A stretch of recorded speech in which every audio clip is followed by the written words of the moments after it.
Buenas tardes y bienvenidos a Sociología Mitológica. Acá estamos una vez más, un nuevo día, una semanita antes del, no sé si muchos saben, se cumple un año del canal de Sociología Mitológica, así que vamos a aprovechar la semana que viene para hacer un gran lanzamiento que les voy a contar a continuación. Pero antes le quiero dar paso a dos invitados.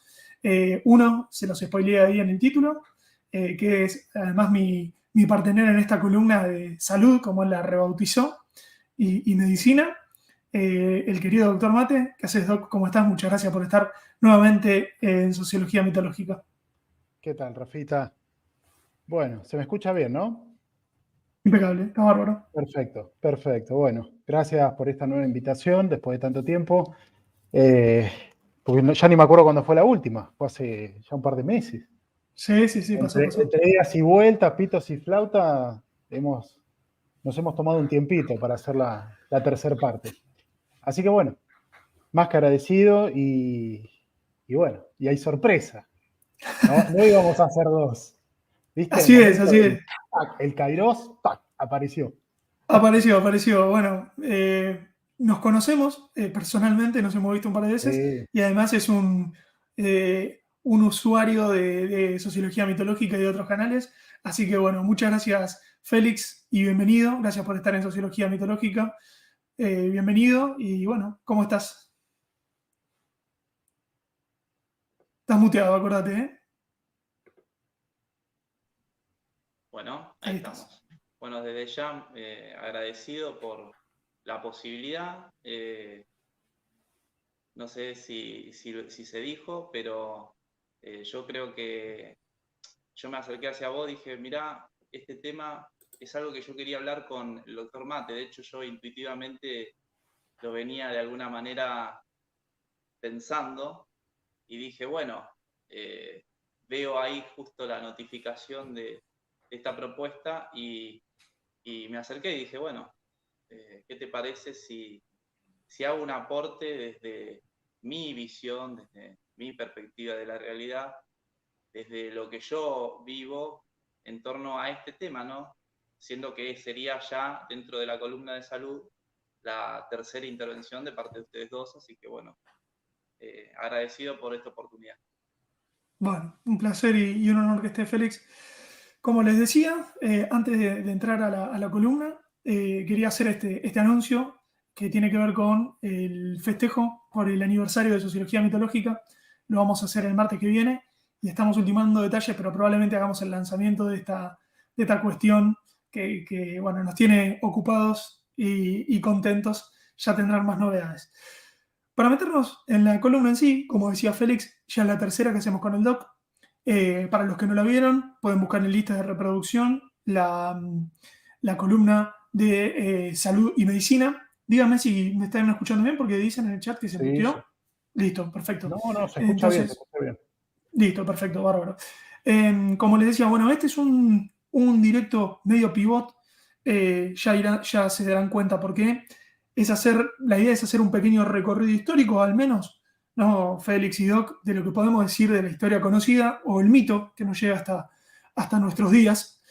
Y, y bueno, en eso estamos. No sé si alguien quiere hacer algún comentario preliminar, si no vamos con la presentación, porque ustedes saben que se ha modernizado Sociología Mitológica y hemos evolucionado del Word al PowerPoint. No sé si para bien o para mal, pero hemos mutado un poco. Es otro plano, ¿viste? Es otro plano de significación el PPT del PowerPoint. Nada que ver con el Word. Pero bueno, no hay que olvidarse. El axioma principal tuyo, Rafita, fue el Word. ¿eh? Sigue siendo. Sí. Aunque a veces Son hay un imágenes, poco de Word en tu PowerPoint. Ojo, ¿eh? Sí, Y eso no hay que olvidarlo. Está muy bueno. sí. Félix. son imágenes, o sea, está buenísimo porque son imágenes que te permiten completar con el concepto. Y eso hace algo dentro del psiquismo de cada quien y bueno, que le permite interpretar, ¿no? Vivirlo de una forma diferente. Sí, y déjeme decir que una de las cosas que más disfruto de esta columna, que me pasa con todos los columnistas o cuando comparto el canal con astronomía y mitología, que son tan titulares de la columna como yo. O sea, ahí no me estoy poniendo como columnista, sino como tercer participante. Lo que disfruto mucho es ver cómo cuando hay una orientación determinada, las terapias, las mancias, las vertientes se unen. Nos damos cuenta que a veces son idiomas, son lenguajes, pero poder estar hablando de sociología y de salud al mismo tiempo no me lo hubiese imaginado, es un poco irrespetuoso para lo general, pero me parece que está muy bueno, y en la medida que se vayan sumando más y más lenguajes, esto no se trata de ampliar el laberinto, sino de unificar Babel por un rato al menos, y darnos cuenta que estamos hablando de lo mismo, creo yo, en esencia. Sí, te puedo decir que es casi un insulto para los otros. ¿Te imaginás, no?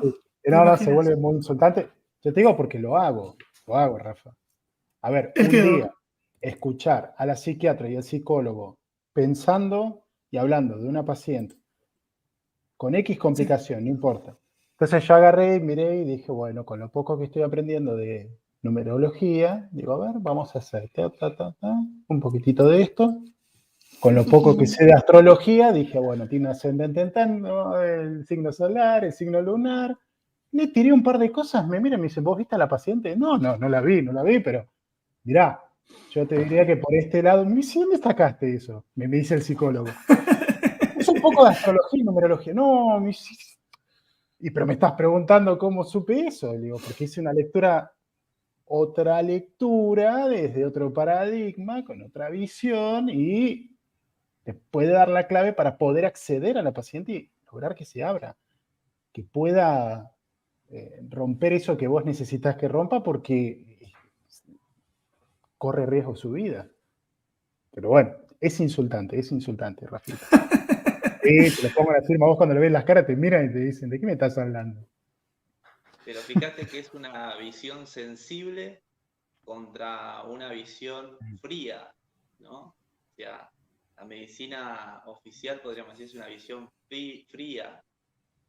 Yo le diría muerta, más que fría. Bueno, es como que está muerta.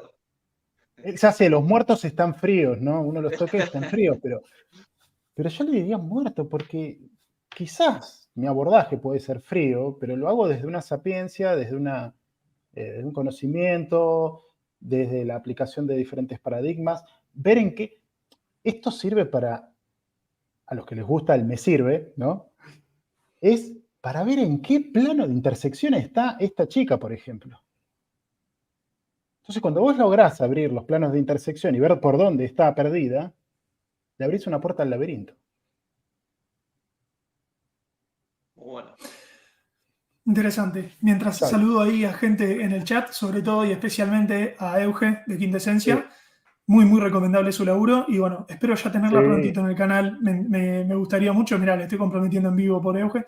Pero bueno, siempre que toco estos temas me acuerdo de ella y de tantos otros que están en este camino. Creo que reforzando esta idea que hemos dicho muchas veces, esta columna no será la excepción, de la terapia. Para mí la palabra clave es terapia, que es el cuidado del sí mismo.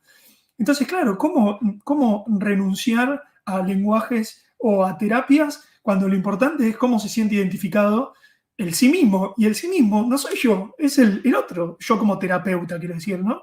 Y está un poco esto de transformarse en un demiurgo que quiere que el de enfrente entre en mi lógica y en mi laberinto, cuando se supone que del lado del terapeuta tiene que tener a mano la mayor cantidad de instrumentos, de herramientas para que cada uno, no sé, se me viene a la cabeza, muchachos, no sé qué opinan, pero esta analogía de cuando el niño está en esa etapa de jugar con muchas cosas y uno le pone juguetes adelante, puede ser un instrumento musical, un autito, un lo que sea, y el tipo, viste, elige. Bueno, esa tendencia, simplemente algo de tan sentido común como eso. Y hoy vemos que por ahí es más mecánico el tema, más, bueno, el especialista, ¿viste? Y tenemos al médico de cabecera y demás. Y creo que ahí hay una película que se llama Lost in Translation, que es Perdidos en Tokio. Me gusta ese nombre, ¿no? Lost in Translation, o sea, perdidos en la traducción. A veces podemos estar a 2 pasos del laberinto, pero por no dar en la tecla nos quedamos afuera, ¿no? Fíjate que, por ejemplo, en cuestiones que tienen que ver con lo absoluto, el concepto hace agua. O sea, hay determinadas cuestiones que al tratar de describirlo por medio del concepto, las palabras, te metes más en el laberinto, o sea, te alejas más y fraccionás más lo que es una totalidad, por ejemplo. Ahí Claro. queda, sí. Sí, y está bueno esto de decir, bueno, la idea es volver a armar, ¿no? Esto de expandir las vertientes, pero intentar volver, porque si no se va haciendo cada vez más, nos vamos por las ramas, le dicen algunos, y tampoco es la idea de la terapia. Bueno, como les decía, el programa de hoy, están viendo acá en pantalla unos cuantos gustos, unas cuantas imágenes y unas cuantas fotos, algunas más queridas que otras, estoy segura, pero al mismo tiempo, no sé si me acompañan mis contertulios de hoy, pero creo que ninguno de ellos podría haber existido sin su antecesor. Es lo primero que voy a decir, porque muchas veces en esta euforia, por supuesto, tener un posicionamiento, una cosmovisión, no nos damos cuenta que a veces para que haya existido alguien tuvo que haber existido su contraparte, incluso hasta para enojarlo, para ponerse Para enfrente. pincharlo. Exacto, como contraejemplo, como contrapunto. Pero me parece que eso es interesante de considerar. Creo que para todos los casos que vamos a ver hoy, salvo el primero, ¿no? Esta cuestión de Pitágoras, que pareciera que fue el Adán, ¿no? Cuando uno piensa en Pitágoras, piensa, no sé, antes de Pitágoras no había, evidentemente, conocimiento, aparentemente, ¿no? Esto me refiero al link cultural, es como que Pitágoras es lo más atrás que me puedo ir en la sabiduría occidental, por decirlo de alguna manera. Pero bueno, ya vamos a entrar, no sé si en profundidad, pero vamos a mencionar a todos estos. Simplemente quería comentarles estas cuestiones que vamos a hacer como si fuese un recorrido histórico muy antojadizo, por supuesto, muy, con una carga editorial muy grande, como no podría ser de otra manera, porque sería inabarcable. Intentaremos, como lo tenemos al doc, por supuesto, pivotear en lo que a él le considera que es importante resaltar de su campo de ejercicio y de estudio. Y bueno, y después estaremos Félix y yo como pacientes y como actuantes, ¿no? Que podemos opinar porque hemos trascendido unas cuantas idas y vueltas y programas biológicos que se activan y se desactivan. Muchachos, ¿algún comentario previo antes de empezar? No, por mi parte no, Rafa, porque si no empiezo a spoilear sin darme cuenta. Bueno, es probable que yo no los pueda ver, así que ustedes me van diciendo, sí, por Dale. supuesto, las intervenciones. Bueno, los menciono así al pasar. Vamos a hablar de Pitágoras, Alcmeón, Empédocles, Hipócrates, Béchamp y Pasteur, Jung y Rick Hammer, entre otros. Ahí Dieguito me dice, y Aristóteles. Bueno, sí, Aristóteles también, pero Pitágoras es como, Aristóteles se iba mucho a las cuestiones. Pitágoras es el científico, ¿viste? El tipo tenía una pirámide en la mano, digo. No jodas, acá no estamos hablando acá tiene una pirámide en la mano. Claro, ¿viste? No estamos hablando acá de lo sutil, no. Tiene un compás, una pirámide y a la mierda. Bueno, vamos a empezar la primera parte, muchachos. Yo la titulé El equilibrio. Y tiene que ver con esta concepción de la inversión del macrocosmos en el microcosmos. Muchas veces yo he mencionado en el canal esta idea de ir a lo individual, luego ir a lo colectivo. Y esto solamente tiene sentido si aceptamos este axioma que estoy proponiendo, ¿no? Esta concepción del equilibrio. Si no, no tendría sentido. En una cosmovisión que no considera esto, de que hay una inversión del macrocosmos en el microcosmos, sería bastante naif intentar encontrar en los cielos la explicación de lo interno. Ustedes me conocen, a mí me gusta dejar en claro estas cuestiones axiomáticas y me parece importante resaltarlo. Bueno, los 4 elementos del universo, aire, fuego, agua y tierra, se reflejan en los 4 humores, sangre, flema, bilis negra y bilis amarilla. La salud se lograba cuando el individuo se religaba, se equilibraba. Bueno, les doy paso a los muchachos, pero fíjense, hay muchas cosas, ¿no? Esta cuestión de religarse tiene, por supuesto, que ver con el paradigma de la religión y en esta cuestión de los 4 elementos, lo que sería la quinta esencia, en honor a Euge, es justamente el individuo, que es quien debe integrar esas cuestiones en su microcosmos. Mira, yo lo que te puedo agregar, Rafa, esto, más allá de los 4 elementos y los 4 humores, fíjate que menciona los 4 humores, muy parecido a lo que mencionó Dani cuando hizo la acotación del opus magnum de la alquimia. Sí. La sangre es roja, la flema es blanca, la bilis negra y la bilis amarilla. Fíjate que está haciendo mención en el cuerpo a una cuestión esotérica que podría hacerse una correspondencia con el macro. ¿Te Exacto. das cuenta? Entonces, el desbalance de esas cosas en lo macro te hacen rebotar una y otra vez y no poder hacerlas, es decir, no poder pasar de un estado al otro más allá del tiempo en sí. Y acá es cuando vos, si haces la inversión al micro, y lo observás desde el paradigma de este equilibrio de los 4 humores, te menciona los mismos 4 elementos. El rojo, el negro, el blanco, el amarillo. La cuestión es que entre ellos hay un equilibrio, de ahí el título, ¿no? Equilibrio, pero ¿en qué consiste? En que tiene que haber precisamente un salto cualitativo de uno hacia el otro, pero sin que se pierda la esencia del anterior.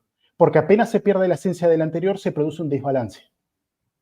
Entonces, fíjate Bien. cómo algo que se utilizaba en una alquimia, en lo macro, o en lo externo al cuerpo, ya sea buscando la piedra filosofal o lo que sea, no importa, en lo interno se producía lo mismo. Esta cuestión, Doc, sería similar a lo que Es hablaba. insultante para lo oficial actual, pero fíjate que se vuelve a repetir un esquema. Entonces ahí vos ya vas abordando esa visión que tenían del concepto de la salud del organismo en aquella época, porque estaba relacionado con su cosmovisión. Ahora, cuando vos a un profesional de la salud le haces referencia a la cosmovisión actual relacionado con la interpretación del organismo humano, no se dan cuenta. No pueden hacer Interesante. esa correlación, ¿entendés? Te quería preguntar, a ver si esta analogía te parece correcta con lo que venías diciendo. Esta cuestión de integración tiene que ver, por ejemplo, cuando en los programas anteriores se hablaba de los arquetipos inmaduros y los maduros, que la presencia de un arquetipo maduro no supone la muerte del inmaduro. Es decir, hay una muerte simbólica del héroe, pero para que nazca el rey. Sería así, ¿no? Sería integrar. No, no es la muerte, sino la... no me está saliendo el término. Quizás a Félix le pueda salir. La transmutación, la integración, bueno, de esos conceptos. Casi como una mamushka, ¿no? Que se va ampliando y contiene lo anterior. Es una buena analogía, sí. Para mí sí. A mí me da la impresión de que está la clave ahí en el equilibrio, ¿no? ¿En qué sentido? Justamente se hablaban de 4 elementos y esos elementos, imaginemos que están contenidos dentro del cuerpo o dentro de un recipiente, como quieran. Es algo más material, algo más metafísico. Y hay cantidades que van de una punta en su déficit a otra punta en exceso. Justamente el equilibrio es buscar eso que la medicina llama homeostasis, a lo que se refiere al equilibrio interno. ¿De qué? De los valores.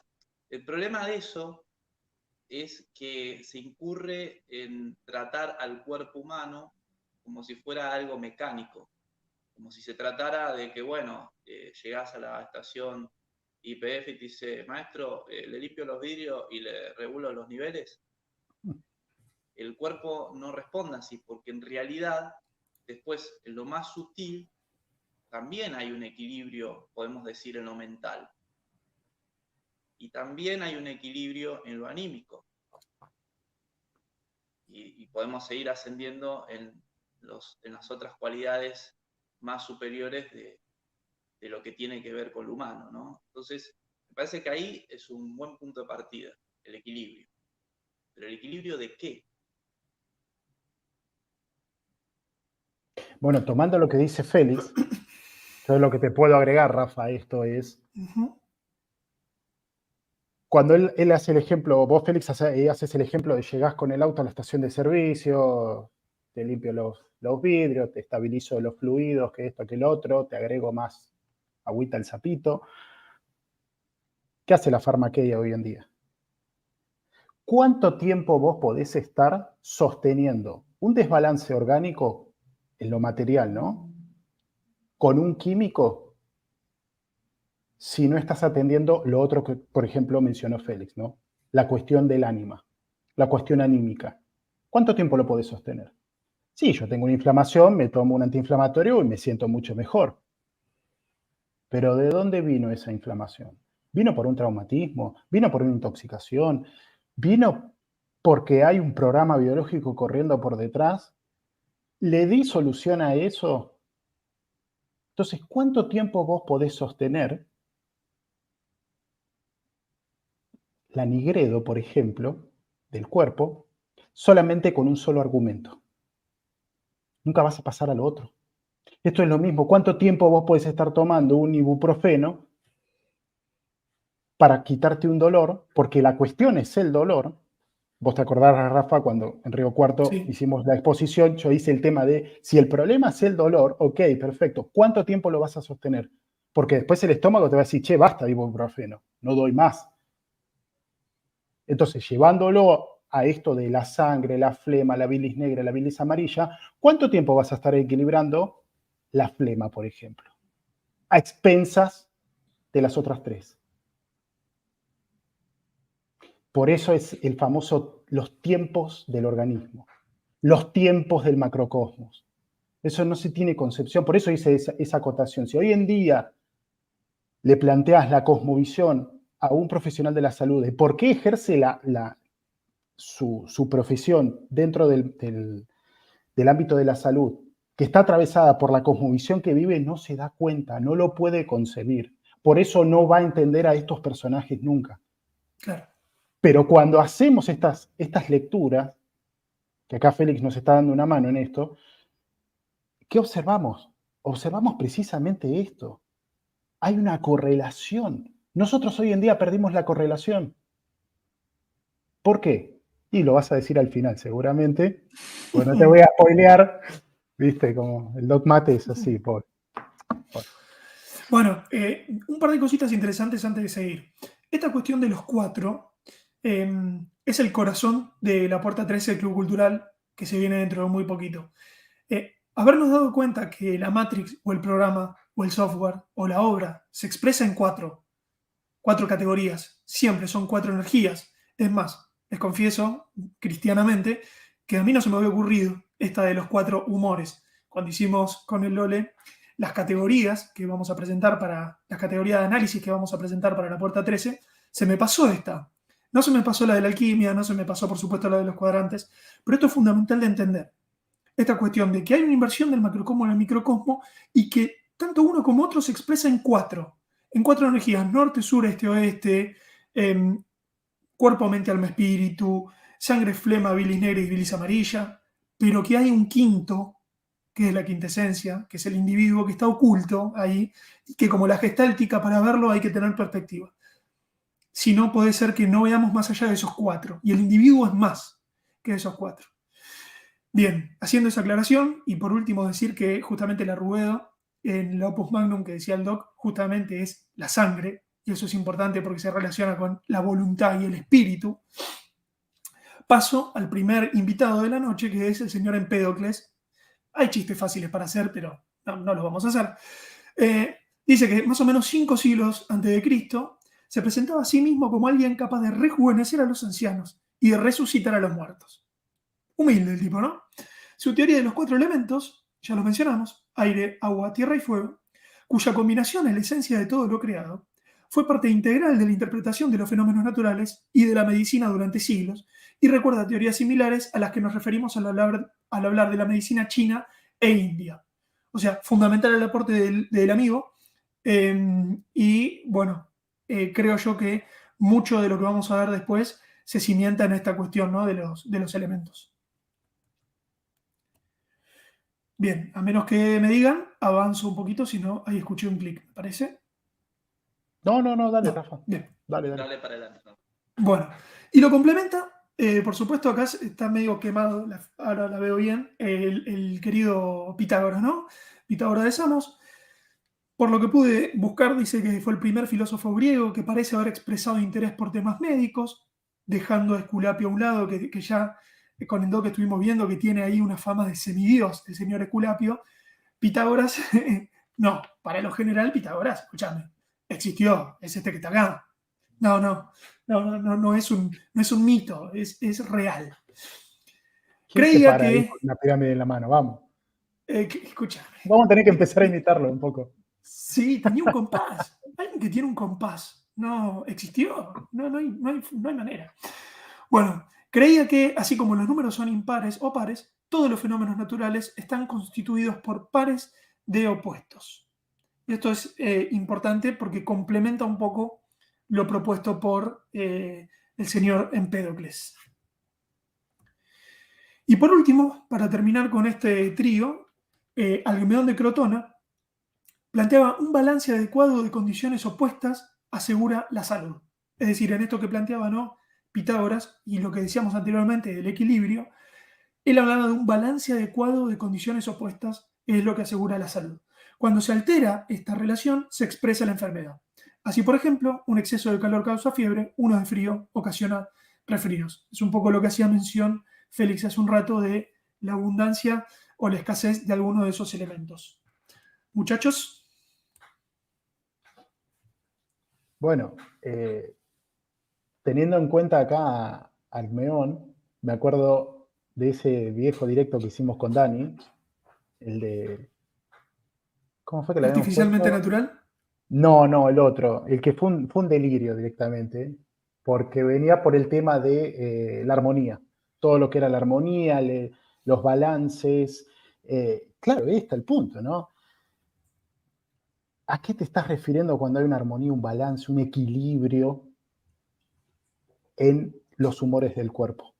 Necesita que haya una movilización. Esos humores del cuerpo se van transmutando uno continuamente al otro sin dejar el estado anterior. Cuando se pasa de un elemento al otro, hay otro que lo reemplaza. Eso es lo que lo mantiene vivo. Es decir, vendría a ser el desequilibrio. Pues si lo ves de una visión estática, si hablas de un equilibrio, en biología celular, por ejemplo, una célula, cuando hay un equilibrio entre el interior y el exterior de la célula se murió. Ya no puede ejercer sus funciones vitales. ¿Entendés? Por eso te digo que ese directo es que el que no lo haya visto, que lo vea, que se prepare, que lo invite a Empédocles a ver ese directo, porque es un delirio, realmente es un delirio. Estamos hablando de cuestiones dinámicas, Mirá qué, no de qué cuestiones estáticas. causalidad. Mirá qué causalidad que justo vos mencionaste eso, ¿no? Que sería como un desequilibrio. Y yo había encontrado acá una referencia también complementaria que dice que hay que buscar el equilibrio en el movimiento y no en la quietud. Quizás ahí está la clave. Es que ahí está Porque la en clave. realidad, Como si fuese a andar en bicicleta, Félix, una cosa así. claro, o como se dice en el circo, andar en un monociclo. Viste que el monociclo tiene una rueda, lo vas sentado en un asiento y vas moviendo. Ahí es, constantemente tenés que encontrar el equilibrio. Pero es interesante esto que acaba de mencionar Gastón, en el sentido de que, fíjate que encontrar la armonía propia o el propio equilibrio lleva a un poco a inspeccionar, a autoverse, a autoobservarse, tanto sea en la quietud como en el movimiento. En la quietud sería bastante más simple, lo cual no quiere decir que sea fácil, pero mucho más difícil es contemplarse en movimiento. Y ahí vos te va a dar una serie, digamos, de referencia, esto que muchas veces se menciona la sombra, ¿no? O sea, ¿cómo yo puedo percibir mi sombra? No me estoy refiriendo a la sombra física que veo en la proyección de una luz, sino me refiero a la sombra si se quiere, metafísica. Ujú. ¿Sí? A ese aspecto mío que se manifiesta, digo, ¿quién me puede hacer de un verdadero espejo para reflejarme esa imagen y con todo, digamos, la relatividad de la subjetividad de quien lo dice? Ahí está el tema, ¿no? Porque encontrar el equilibrio también es encontrarse en ese balance, en esa báscula en la que el sujeto, aspirando a ser un individuo, no quiere estar ni en un peso ni en el otro, aunque estratégicamente se pueda balancear hacia un lado o hacia otro. No sé si se entiende lo que, Sí, sí, sí. a lo No que solo que voy, se ¿no? entiende, no solo que se entiende, sino que me parece un excelente agregado, porque justamente, no me recuerdo si en la primera o en la segunda parte de los arquetipos maduros, creo que al final de la primera parte, yo ponía el ejemplo de Demian, de Hermann Hesse. Creo que esta cuestión es la que explica lo que está diciendo Félix.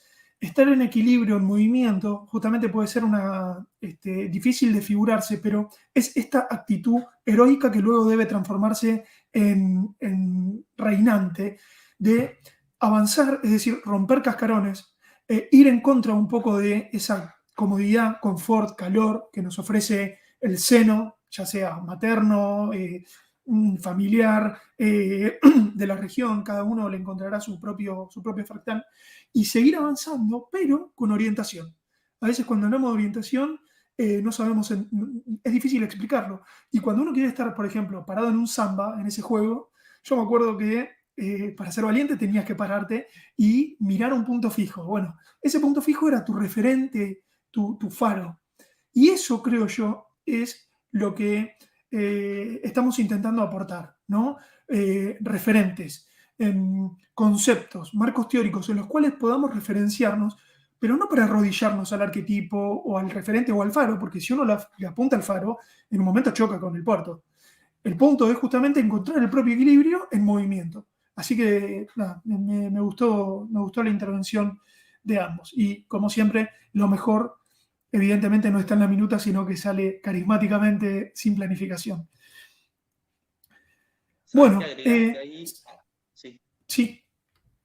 No, ¿sabés que agregaste algo que me parece que puede ser rescatado porque viene justo? Vos justamente hablabas de los arquetipos, mencionaste un ejemplo fantástico que tiene que ver con el samba, el cual me siento identificado, y la referencia, ¿no? Ese punto indiscernible, eso que a mí me permita gravitar en mi centro, sería en mi equilibrio. Eso que vos referís es que justamente dice, ¿dónde está el centro de gravedad en el cuerpo? Dice por ahí algunos. En realidad no hay un centro de gravedad en el cuerpo. Hay un punto indiscernible de equilibrio de ese macrocosmos que se le dice cuerpo. Entonces, claro, solamente, como decías vos, alguien que está orientado lo puede ubicar. Vos no podés decir cuando estás parado en el medio del samba cuál es ese punto de equilibrio. Pero ese punto indiscernible que vos mencionás te permite a vos posicionarte estratégicamente en el centro del samba, vamos a decir, para mantenerte en estabilidad, mientras es una locura de movimiento. Sí, incluso recuerdo mi sensei de samba.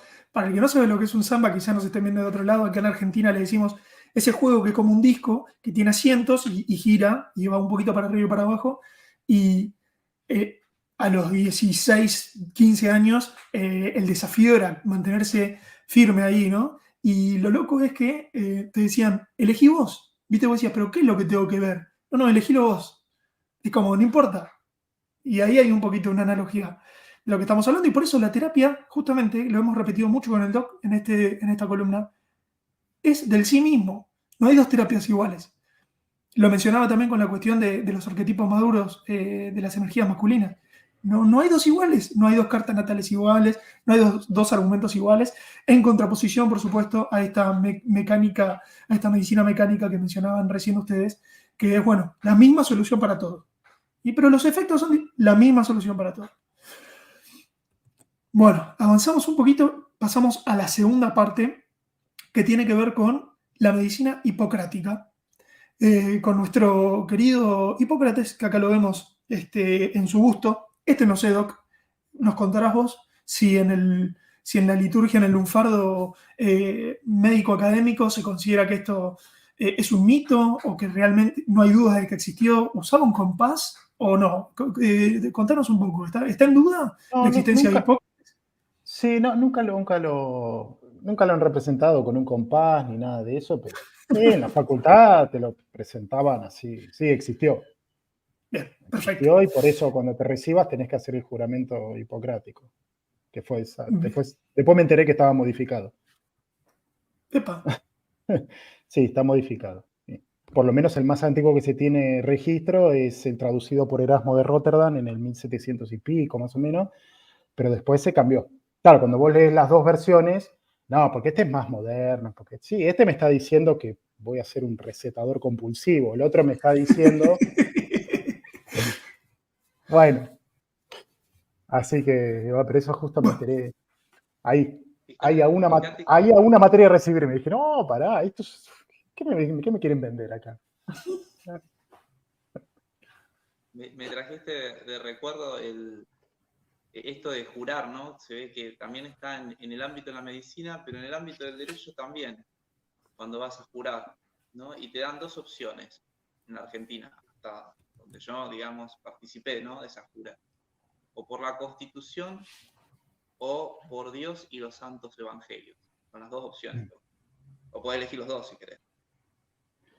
No, en el caso de medicina, por lo menos donde yo estudié, vos le estabas jurando a la institución que te estaba dando el título. interesante. Nosotros juramos por Sí. Marx, Weber y Durkheim, creo.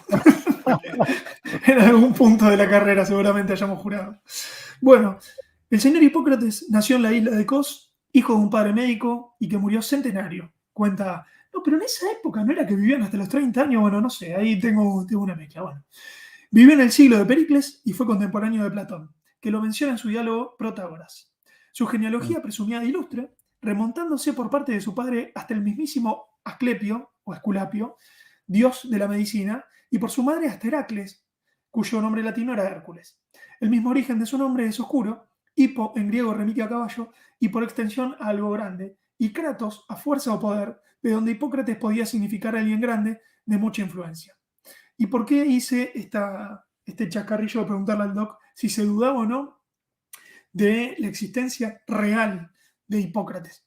Porque justamente al conocer esta pequeña leyenda, digo, qué loco para lo general, ¿cuántos sabrán esta familia real, estos ascendentes, en algunos casos semidivinos que tenía? Entonces, ¿cómo es? ¿Hasta dónde, digamos, se puede considerar un mito? ¿Hasta dónde existió realmente? Eh, por supuesto que todos los que están seguramente en este chat y en este canal viendo este directo sepan que cuando hablo de existencia me estoy refiriendo justamente de forma, no me sale, existieron, incluso Hércules existió, aunque sea en el imaginario. Pero, ¿qué líos tienen, no, Doc, en esta cuestión de lo real y lo materialmente real y fechable? Y acá está, che, pero el abuelo era Hércules, hermano. Entonces, ¿hasta dónde es una cosa y hasta dónde es otra? Pero si lo menciona Platón y Platón es mencionado por otro y ese otro es mencionado por otro, que por lo menos llegue a un cierto registro, nivel de registro histórico, entonces existieron todos esos, por añadir. Claro, sí, sí.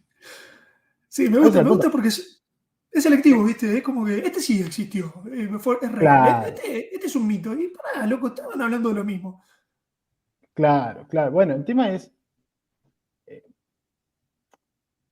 el tema es la doctrina que hayan dejado, ¿entendés? ¿Qué es lo que le va a dar sustento o falacia de autoridad, le diría yo, a la institución que te está formando? Porque lo irónico es que si uno analiza la metodología hipocrática, no tiene sentido que escuela médica actual haga un juramento en base a Hipócrates, porque Hipócrates básicamente te diría, no toques nada. Y la medicina hoy en día hace todo lo contrario, toca todo, ¿entendés? Esa es la locura más, o sea, esa es la cosa más loca que pasa hoy en día. A no ser que sea una estrategia para degradar un símbolo, ¿no? Por ejemplo. Ahí está, Yo iba más bueno. por ese lado, sí. Por eso lo digo, es hablar hoy en día un profesional de la salud como que la forma de actuar está relacionada con su cosmovisión actual, que a veces no tienen ni idea de cuál es su propia cosmovisión actualmente, y no te van a entender nada. No te lo van a entender. ¿Te imaginas si le decís, vos juraste por el nieto de Hércules? Ahí yo creo que ya un cortocircuito ahí, tengo materialista extraño. Sí, yo voy más por el lado de Félix, me parece. Es que sí, viene por ese lado precisamente. Fíjate Se que utiliza, también, se toma un símbolo y se lo degrada. Y después se hace todo lo contrario a lo que ese símbolo estaba planteando. fíjate que hay unos autores por ahí, diríamos, que mencionan como distintas cualidades del humano, ¿no?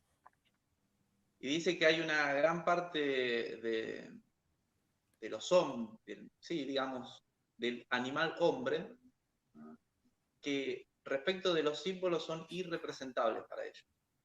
¿Por qué? Porque es como que la cualidad del registro de lo simbólico para percibir los símbolos y poder interpretarlos y extraer lo que sea necesario, mejor dicho, lo que sea preciso para tu orientación, no pueden ser percibidos. Por eso está bien que haya ahí una dicotomía entre quienes digan este autor o este referente o este mito o este símbolo es malo, bueno, no existe, no lo entiendo, no lo comprendo. Y sí, justamente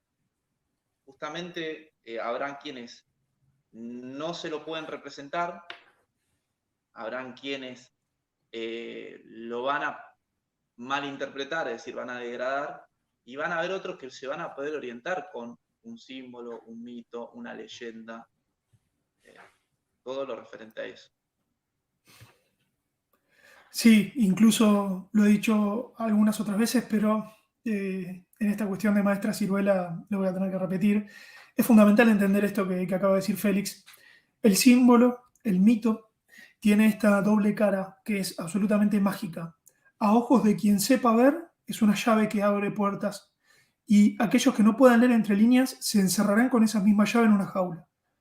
Por eso el mismo mito puede ser utilizado desde el punto de vista político como una normativa social, como un código moral que rija la vida, como decía Félix, imaginemos de estos animales hombres, y de aquellos que pudiesen aprovechar lo que entre líneas está sugiriendo el mito, trascenderán.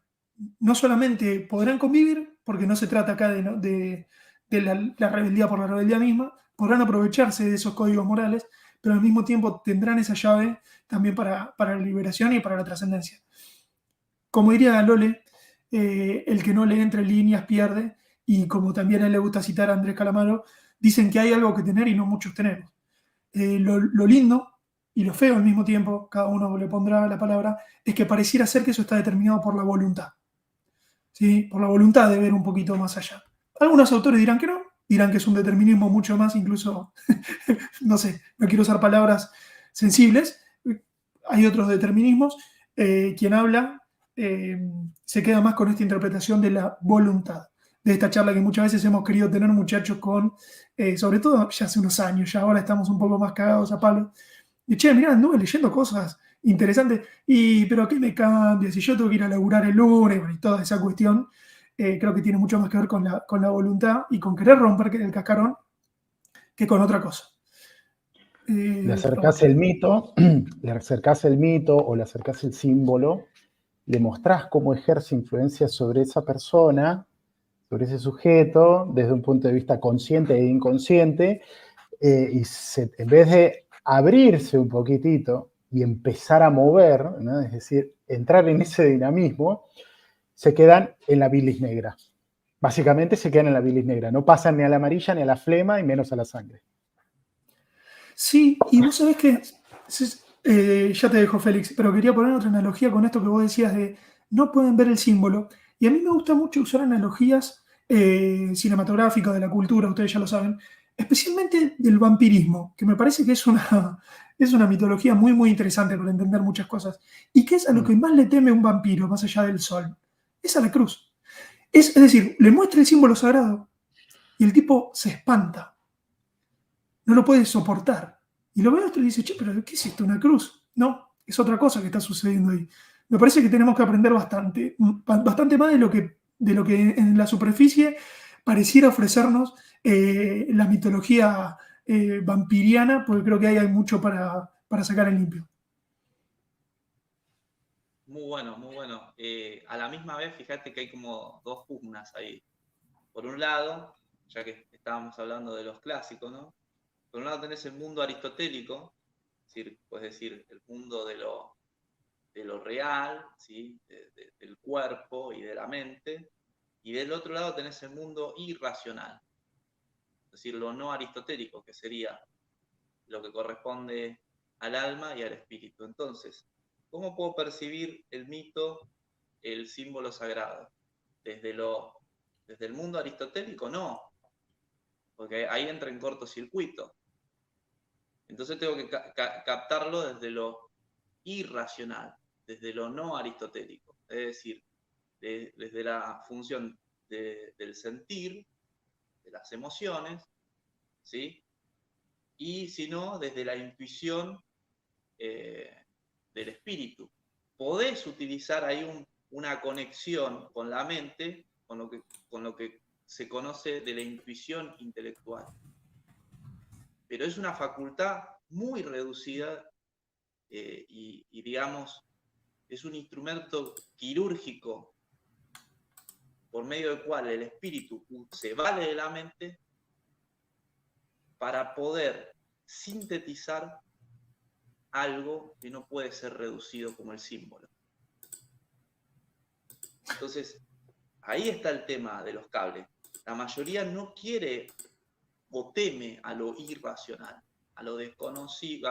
Yo hice un video en su momento que decía lo desconocido, lo prohibido, bueno, ahora no me acuerdo, eran como varios de esos referentes que te llevan a que superes, ¿no?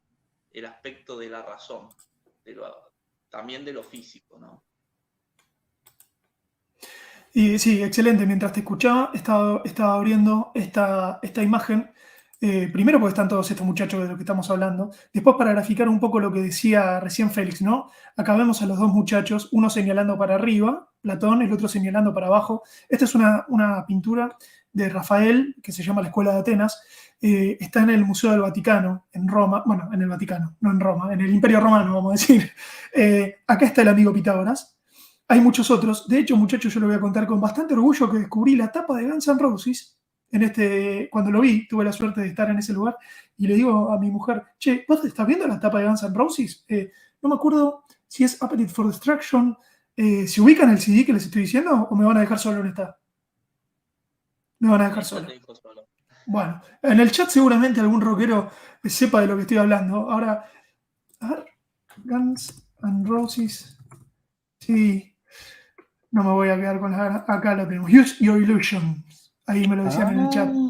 Sí, Ahí está. Ahí está. Ahí está.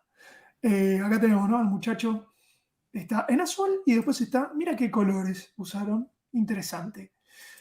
Muy bien. Y también tenemos acá, bueno, otro que a nosotros nos gusta mucho, Diógenes. También anda Pitágoras por ahí. Pero a lo que voy es esta cuestión de que, creo que lo he mencionado en algún momento, esta es la historia de Occidente luego de la tradición helénica. Nos dividieron en la ética y en la estética. Nos dividieron en el mundo de las ideas y en el mundo de la materia. Y esta discusión, que parece que está en el centro, ¿no? Acá tenemos al querido Bocha, que podría hacer un canal solo hablando de esta pintura, también tenemos que considerarla para nuestra cosmovisión. Si lo que estamos intentando es reconstruir nuestra cosmovisión, tenemos que amigarnos con nuestro legado cultural y claramente esta división que acaba de explicar Félix muy bien, a la que no le agregaría nada, tiene que ver con este debate, porque en realidad el individuo son las dos cosas, es lo ético, las ideas, y lo estético, las formas, las sensaciones. En esa cuestión de lo trascendente y lo terrenal, pareciera ser que la batalla luego la ganó el maestro Aristóteles, ¿no? En esta cuestión de la materia y de lo sensible. Pero bueno, quería graficar un poco lo que estaba contando Félix con una imagen que forma parte claramente de nuestro tejido cultural. Bueno, si les Qué lindo parece... paréntesis, ¿eh? Qué lindo Sí, paréntesis que te mandaste, Rafa. No, sí, en serio, muy bueno. sí, sobre todo cuando estaba ahí dije, Guns N' Roses puede ser, y sí, era. Esas son las pequeñas, que no sirve para nada, ¿viste? Tener esa memoria visual, después no me acuerdo dónde vivo, pero Lo viste y pensaste en la música de las esferas. ahí tenés, la inspiración vino Una sola. pintura te llevó a un álbum musical. Ahí tenés. Exactamente, mira, y me acabo de dar cuenta que el querido Kratos de God of War viene de Esfuerzo a Poder, otra cosa que no sabía para... Ustedes saben que yo tengo un gran público que es geek y nerd como yo, así que para ellos Y ha esa jugado referencia al God también. of War, ¿no? Y gamer, por supuesto. Sí, Eh, si no jugás al God of War, querido YouTube vidente, no sé qué estás haciendo de tu rato libre. Bueno, seguimos un poquito. La medicina hipocrática, porque creo que estábamos hablando de salud y medicina, muchachos, creo. sí, Frente, frente a la escuela de Nico, hacía hincapié en el enfermo, la observación, los hechos y el pronóstico, antes que la enfermedad, la teoría, los sistemas filosóficos y el diagnóstico. La enfermedad no estaba localizada en una parte del cuerpo, todo él estaba enfermo. Y ello surgía del desbalance de los cuatro humores que nos componen, ya los nombramos, que corresponden en el microcosmos del cuerpo humano a los cuatro elementos de los que hablaba Empédocles en el macrocosmos, es decir, en el universo. La combinación adecuada de los cuatro humores aseguraba la salud.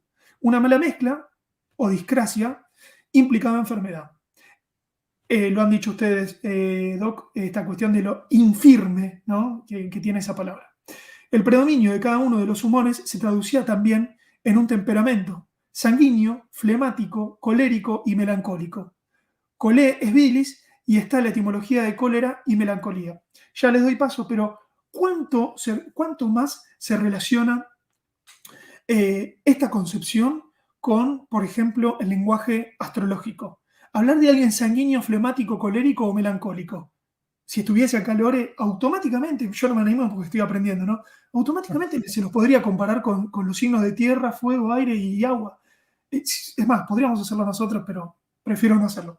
Pero no querés, digo, no querés pasar vergüenza, Rafa, y que no quede creo, registrado. exacto. Sí, porque después el oráculo con razón, a veces digo alguna burrada, y si ella es la experta, ¿para qué me voy a meter yo en cuestiones Bueno, que... vamos a decirlo, hay que decirlo. Colérico, Aries. Ya está.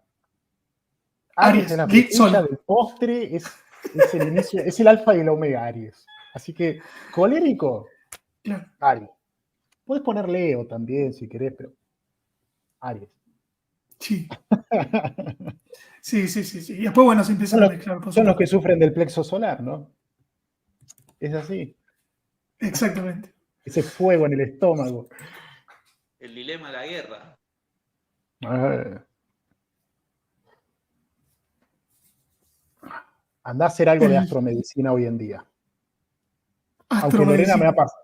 Claro, aunque Lorena me ha pasado de videos de un médico que es astrólogo también. Pero bueno. Muy bueno esto que decís, porque muchas veces yo planteo, ¿no? ¿Qué particularmente? ¿Qué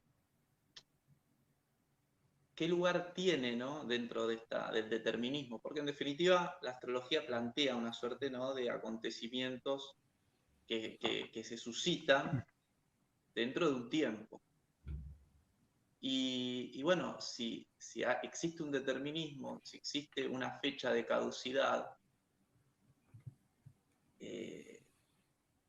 entonces no te vas a morir cuando te dicen o cuando te dice el médico.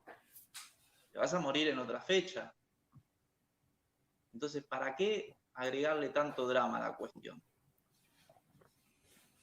Podría dejar ahí una propuesta extremadamente, ¿no? O sea, algo muy extremo. pero que te invita a reflexionar, porque en definitiva, ¿cuál es el gran cuco? El miedo. Fíjate que el problema con la enfermedad y la salud es el desconocimiento de lo que me pasa, porque si sabes lo que te pasa, ya no temes, ya no estás preocupado, ya sabes lo que tenés que hacer. Ya es lo mismo de siempre. Quizás estés, como diría la medicina germánica, dentro de un reel, o sea, repitiendo patrones, no le des importancia a la solución, a la raíz del conflicto, pero en definitiva sabés cómo actuás. Quizás, y fíjate que a la misma vez el miedo inhibe la capacidad de conocer. Diría ahí un brujo antiguo, ¿no? El primer enemigo del hombre es el miedo. Del hombre de conocimiento, ¿no? Me refiero. Con todo lo que eso implica, ¿eh? No dije hombre de información, dije hombre de conocimiento. Interesante, sí, es cierto. Y el gran antídoto para eso suele ser la experiencia, ¿no? Porque una vez que uno conoce, de última sabe con qué bueyes ara, sabe a qué se enfrenta. Pero bueno, ir hacia lo desconocido es para pocos, para valientes. Bueno, avanzo un poquito más. La base de la terapéutica hipocrática consistía en la alimentación adecuada, en respirar aire puro, en restablecer el equilibrio entre los humores. Yo diría que es bastante poco económica la terapéutica hipocrática, pero a ver, continuamos un poquito. Y eran los dioses los causantes de la enfermedad. Perdón, no eran los dioses, justamente, mirá, un pequeño error. No eran los dioses los causantes de la enfermedad, sino los malos hábitos, la dieta desordenada, el ambiente. Y la capacidad de curación residía en el mismo cuerpo, concentrándose el médico en favorecer este proceso de autorrestauración. Mantener el cuerpo limpio y estéril, administrar alimentos adecuados a cada temperamento y enfermedad según su naturaleza, eran elementos basales del tratamiento.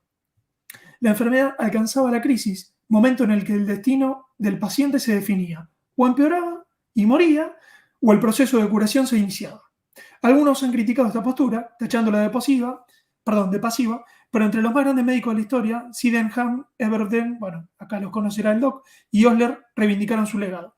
Y Doc, esto se relaciona directamente con esto que vos decías, lo hipocrático sería lo opuesto, sería déjalo, ¿no? Sí. Se relaciona con esto que estamos viendo. Por eso te digo, por eso hice esa aclaración, ¿no? Que hipócrita para la institución hacer un juramento en base a alguien que decía no toques nada, acompáñalo. Claro, uno lee esto y dice, loco, es Hammer nieto de Hércules, básicamente. Es el eterno retorno, ¿no? Es como si fuese el eterno retorno. En contraposición a la otra escuela que vos mencionaste en la filmina anterior, la escuela de Ignido. Esa sí intervenía, esa sí metía mano. Esa sí te decía hay que poner mucho calor, hay que poner mucho frío, hay que meter esto, hay que tomar tal hierba, eran los intervencionistas. Y acusaban a los hipocráticos de pasivos. ¿Entendés? Claro, pero el tema es cómo lo veía uno y cómo lo veía otro. Ya en esa época había un choque de paradigmas con respecto a la interpretación de lo micro, el microcosmos. Entonces, una cosa interesante, claro, sí. cuando yo me entero de esto, digo, ¿para qué hicieron el juramento hipocrático? Que suena mejor que el de los otros, hubiesen hecho el de los otros, que eran intervencionistas. ¿Entendés? Sí. Mientras hablaba, esta cuestión del eterno retorno, ¿no? Por eso lo puse así un poquito. Dice el mito que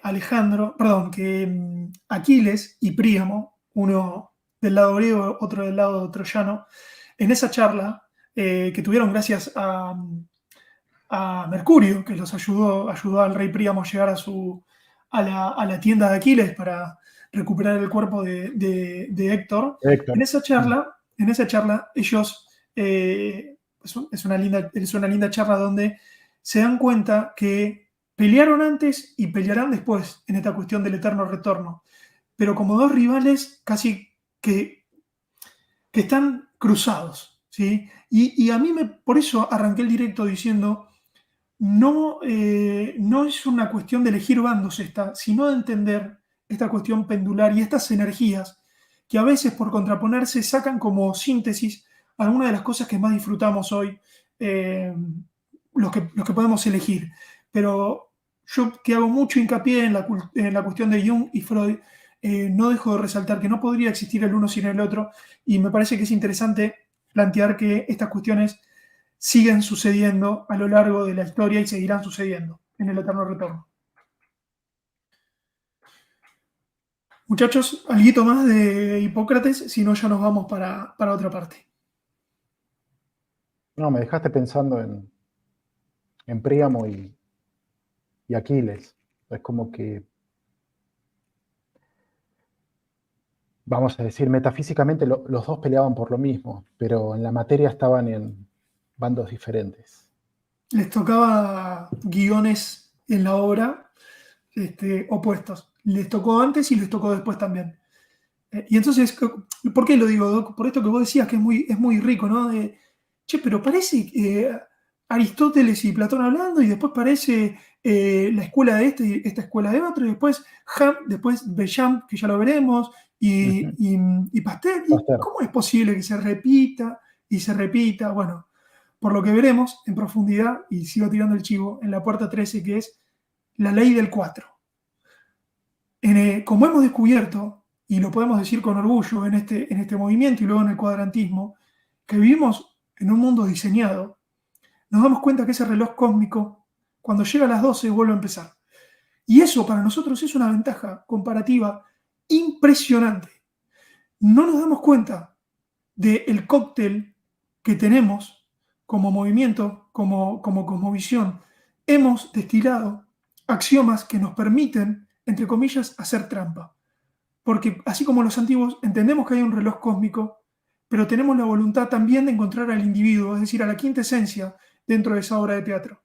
Entonces, esto es el inicio, no somos los primeros, quizá estuvimos antes y vendremos después, justamente en este eterno retorno, pero de vez en cuando me gusta hacer esta cuestión que no la tomo como un autobombo, sino como una reivindicación a todos los que están, los que estuvieron y los que estarán de este lado del análisis. Fíjate que con relación a lo que acabas de mencionar, cuando se encuentra tanto sea Aquiles como Príamo, ¿no? Ellos también despiertan ahí. Despiertan de que se encuentran en un argumento que se repite y se repite y se repite a lo largo de los distintos tiempos, ¿no? Entonces, pero ya es tarde, porque el curso de los acontecimientos ya ha sido trazado. Marioneta de Eso los sería a dioses, ¿no? nivel del... Claro, eso a nivel simbólico, ¿no? Entonces, traduciéndolo a algo más práctico, ¿cuántas veces, si somos conscientes, si tenemos la capacidad de la autorreflexión, cuántas veces nos encontramos en el tiempo transcurrido de vida, en esta vida, repitiendo uno y otro argumento? ¿No es el equivalente analógico a lo que acabamos de mencionar en la vida particular? Es decir, ¿cuándo vamos a dejar de ser presa de la atracción de los arquetipos? Sería la pregunta, ¿no? Y bueno, ahí está el desafío, ¿no? Primero, ver el curso de los acontecimientos. ¿En dónde lo veo? En Maya, en la ilusión, ¿no? En la ilusión, es decir, en eso que acabas de referirte, de tener una mirada cuántica. La ley de 4, o sea, una mirada cuántica. Ver desde el cuerpo, o sea, desde la función de los sentidos, el cuerpo, desde la mente, tener lectura, desde las emociones, que va a tener tanto sea la mente, el cuerpo van a tener a la misma vez polaridades, y también desde el espíritu. Entonces, ver el fenómeno es verlo en su completitud. Recién ahí vos vas a poder tener esa visión que tuvo Príamo y Aquiles. Es decir, vieron, como dije al principio, lo universal. Es decir, vieron todo el esquema, dice, nos encontramos repitiendo de vuelta lo mismo en esa mirada. ¿Y ahora qué hacemos? Y ahora ya está. Mira, Claro, pero Félix, ahí hay un punto clave, ¿no? Cuando ellos se encuentran, Sí, hay sí, un sí. factor determinante que es el hijo muerto de Príamo. Y Aquiles diciendo, ¿cómo pude? O sea, ¿cómo confundiste a Patroclo conmigo? Por eso te maté. ¿Entendés? O sea, el factor determinante cuando ellos ven la plenitud de esta cuestión es con el muerto por delante. Claro.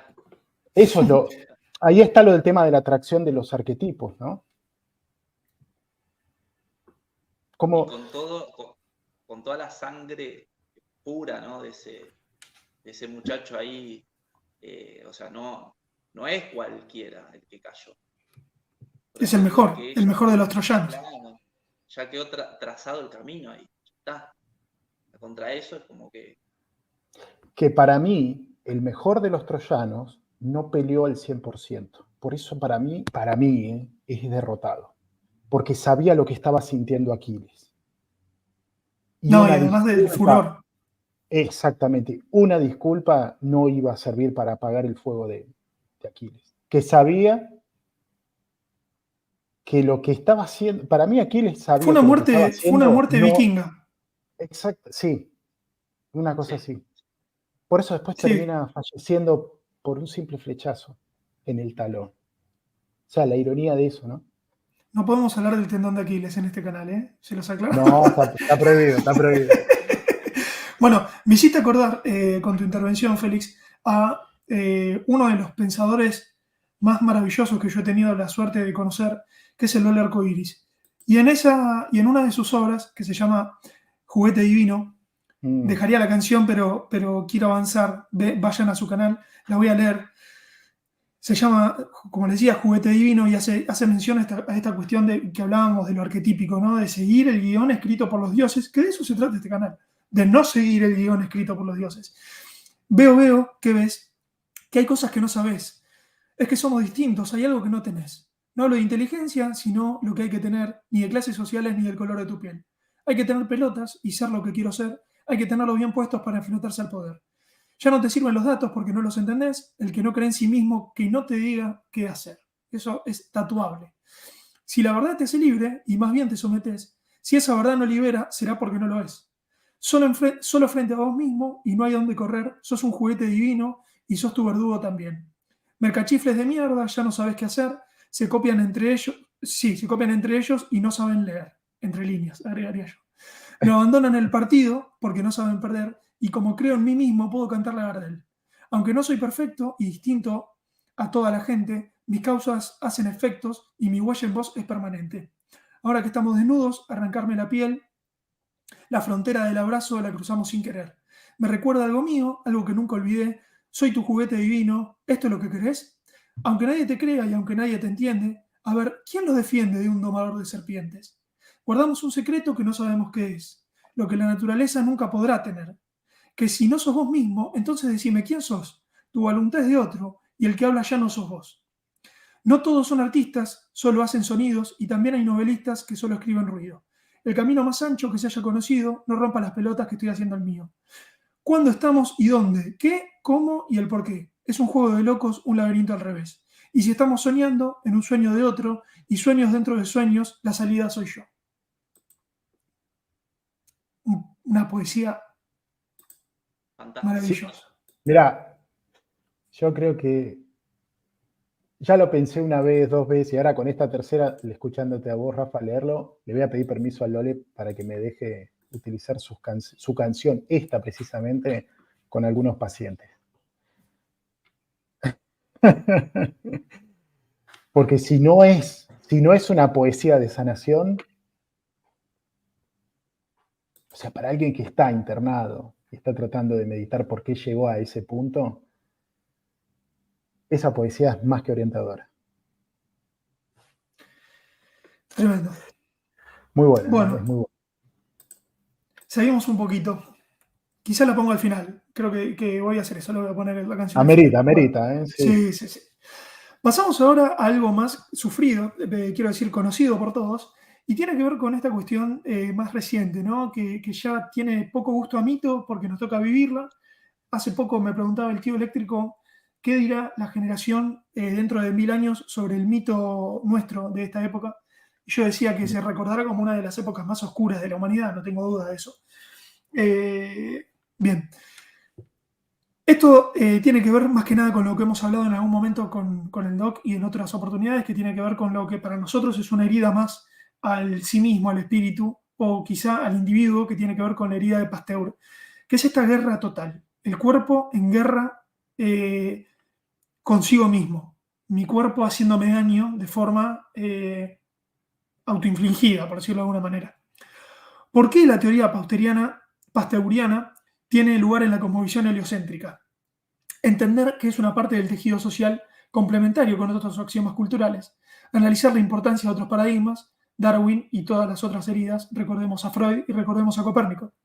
Esta es la batalla eterna entre el colectivo y el individuo, el germen y el terreno, Pasteur y Béchamp. Así que, Doc, tenés 10 minutos para resumir las dos teorías y explicar. No, bueno, es un poco ambicioso, pero queda presentado el tema, ¿no? No, a ver, este tema, más allá de lo técnico, ya se ha abordado en varios canales, Iru lo ha dicho, Igor Wolf, hasta Gastón Vargas, lo han mencionado varios, ¿sí? El tema es que no, o sea, tener en cuenta lo que venimos a abordar en este canal, es el contexto en el cual sucedía. Las guerras. Tengamos en cuenta que Béchamp y Pasteur eran contemporáneos, ¿no? Béchamp era un poco más viejo que Pasteur y ya venía haciendo sus trabajos de investigación sobre el tema de los microorganismos. ¿Por qué? Por un tema tecnológico. A raíz de la utilización de lentes, y ahí volvemos a lo mítico, es si se desarrolló un lente para poder ver la gran creación, el Salmo 19.1, no me acuerdo, donde uno contempla el cielo, ¿sí? Y anuncia su gloria, a ver si con un lente no podemos ver los micros. Entonces volvemos a eso. Ojo, no estoy hablando de Pasteur haciendo eso. No, el microscopio ya venía de antes y se fue perfeccionando y empezaron a ver pequeños bichitos pequeños que dijeron, uy, ¿estos qué son? ¿Qué hacen? Se mueven. A ver, bueno, mira. Y uno se le ocurre decir, bueno, a ver, ¿qué pasa cuando uno está enfermo? Tomamos muestras, vemos que hay mayor de esta cantidad de bichitos y ahí empiezan las hipótesis, ¿no? ¿Basados en qué? En la cosmovisión que se estaba viviendo en el momento. Y como dijo Rafa, que es lo que mencioné al principio, hacerle entender a alguien hoy en día que toda su práctica está basada en una cosmovisión que se viene forjando hace varios años, o siglos, mejor dicho, es difícil. Es difícil de que diga, de que vea esa correlación. Pero estos personajes estaban atravesados en sus épocas por algo que es lo que llamamos la formación y consolidación de los estados modernos, atravesados por guerras territoriales en un principio y económicas después. Entonces se atraviesa por todo este paradigma de la guerra continua, la invasión. La invasión, la guerra, hay que sacarse estas cosas de encima, los enemigos, y en el cuerpo sucede lo mismo. Y encuentran una correlación entre alguien que está con una enfermedad asociado a un microorganismo. Eso es lo que plantea Pasteur. Mientras que Béchamp decía, no, yo estoy viendo lo contrario desde un principio. Yo estoy viendo que cronológicamente, en el origen de los síntomas, no estoy viendo población bacteriana, sino que viene después.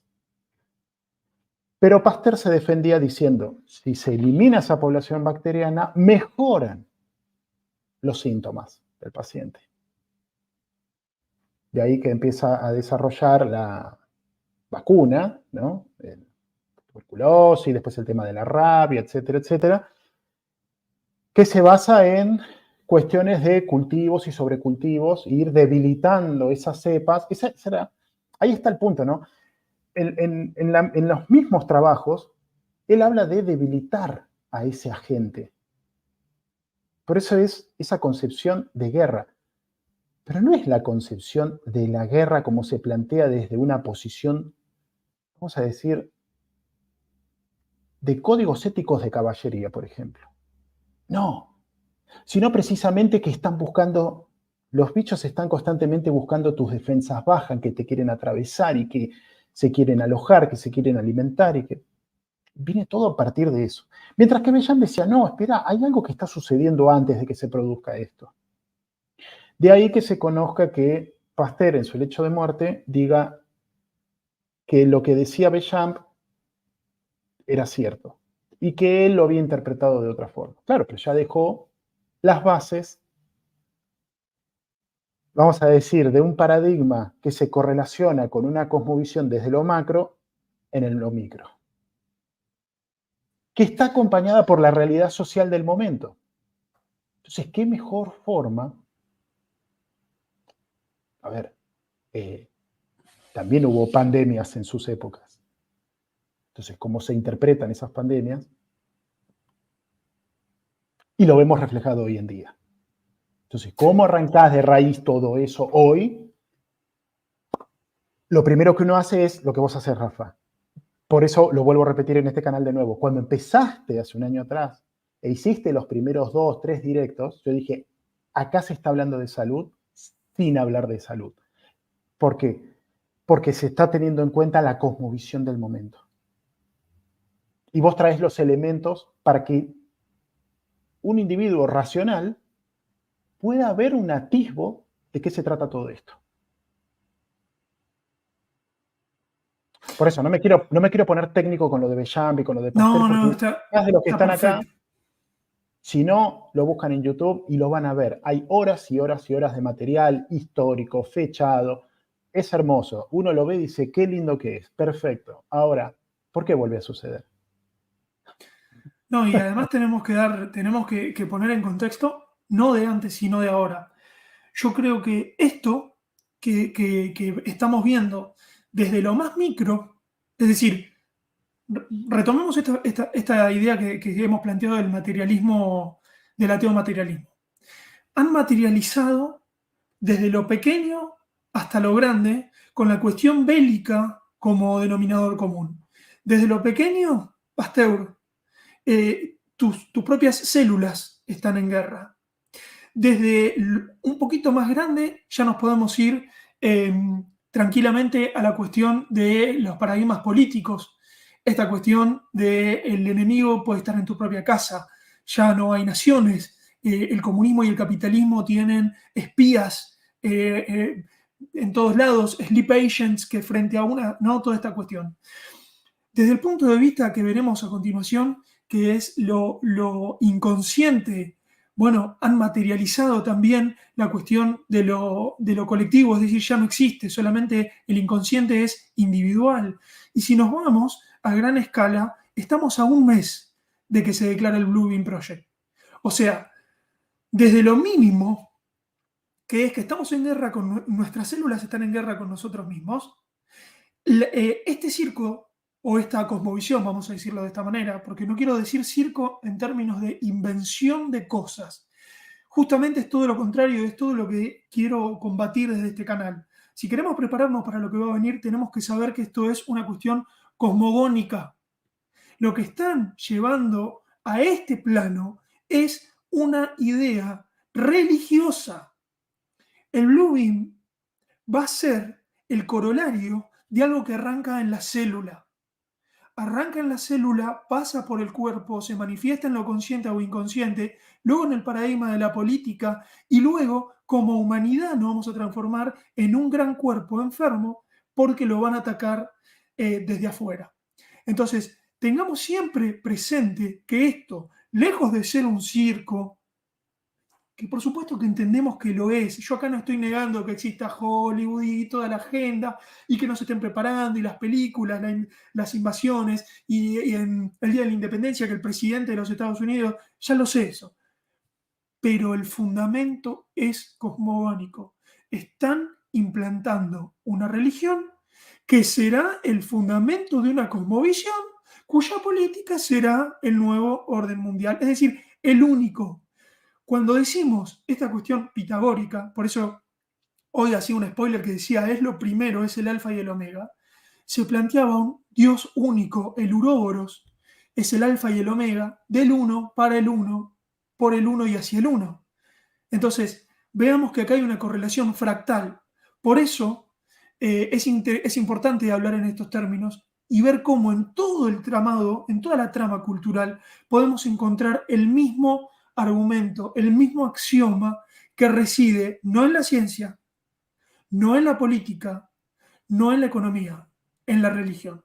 Y luego se implanta desde la política, claro, apoyado en la ciencia, por supuesto, y financiado por la economía. Pero tengamos siempre en cuenta esta cuestión, porque si no, muchachos, y ya les doy paso, podemos caer en la trampa del laberinto. Entonces, bueno, Blue Beam, bueno, vamos todos para allá.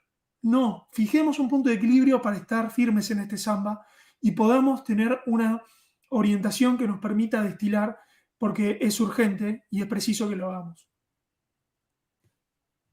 Muy bueno, Rafa. Y también Gastón ahí con lo que mencionaste con respecto a Pasteur. Claro, y estamos en sociología mitológica, ¿no? Es decir, que hay un mito que se repite y se repite y se repite. Voy a tratar de unir todo lo que se acaba de decir recién, al menos lo voy a intentar.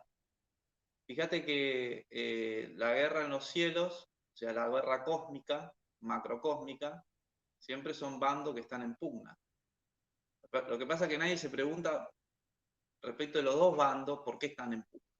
¿No serán también el argumento de una superestructura más grande? ¿O realmente es una parodia cósmica que cumple algún motivo? Después, a nivel microcósmico, utilizan ese argumento para trasladarlo al interno. Entonces dicen, claro, hay un grupo de células que se pusieron media rebeldes, ¿no? Hay algo que está, un agente externo microbiológico, entonces hay que atacarlo. Pero ¿por qué? ¿Qué es lo que están reclamando esos agentes microbiológicos en el organismo que generaron una descompensación? Y después, bueno, a nivel de lo que ocurre hoy con lo que acaba de mencionar el proyecto Blue Beam, el tema de lo extraterrestre. Fíjate que dijiste que en la medicina hipocrática, en la medicina no se toca al paciente, ¿no? O sea, al supuesto enfermo. Dejalo que a través, o sea, acompañalo y dejalo que su cuerpo sabiamente va a dar respuesta a lo que se encuentra. No intervenir sería. Sin embargo, la medicina actual interviene el cuerpo. Entonces, hay un mito, el mito extraterrestre, que habla de la intervención genética en los humanos y de la modificación. O sea, es de vuelta el mismo mito, ¿sí? En donde le interviene el cuerpo y le quiere ganar la guerra en lo microcósmico, al hombre que supuestamente nos trae evolucionado. Y también el chamanismo habla a nivel del cuerpo astral o cuerpo energético, que hay implantes, que hay agentes externos ahí también parasitando a nivel, digamos, suprasensible, el aspecto ánima, si se quiere, del humano. Entonces, fíjate que siempre es el mismo mito. Dos fuerzas en pugnas, nadie se preguntan por qué, y cuál es el factor diferencial de todo eso, ¿no? Y de qué lado, o si te vas a salir de ese argumento, que te mete, ¿sí? O sea, el observador queda capturado por el argumento. Eso es claro. El observador queda capturado por el argumento, no se da cuenta, pero ya está dentro de la trama cósmica. Sea como actor o sea como escenografía, según usted elija. si puede elegir, ¿no? Entonces, me parece que ahí compartí una síntesis casi de una visión cosmológica, cosmogónica, si quiere, propia, ¿no? Una reducción propia sobre ese tema. Interesante, interesante y suscribo a esa visión cosmónica, esa guerra celestial. Evidentemente sigue, ¿no? Los Jedis y los Sith por ahí apareciendo. Bueno, en las galaxias, quiero decir, ¿no? Y por último, esto nos va a dar pie, lo vamos a mencionar por arriba porque ustedes sabrán que mi canal eh, ha ido encaminándose hacia la cuestión psicológica, pero claro, uno cuando dice cuestión psicológica se tiene que atajar de un montón de cosas. Yo siempre digo, esto no es ni diagnóstico, ni médico, no, no, no. Pero si consideramos, y lo repito una vez más, la existencia de un inconsciente colectivo, entonces la sociología tiene que hacerse cargo también de ese campo. Ojalá me encuentre con muchos colegas que quieran hacerse cargo, pero de lo que he visto de psicología social, muy poco va por el lado de lo arquetípico. Generalmente van por otros lados. Estoy abierto a encontrar colegas que me acompañen en este camino. Pero bueno, como les decía, esto nos va a dar el pie con el doc a continuar esta columna en esta dirección, pero vamos a mencionarlo simplemente a modo introductorio, ¿no?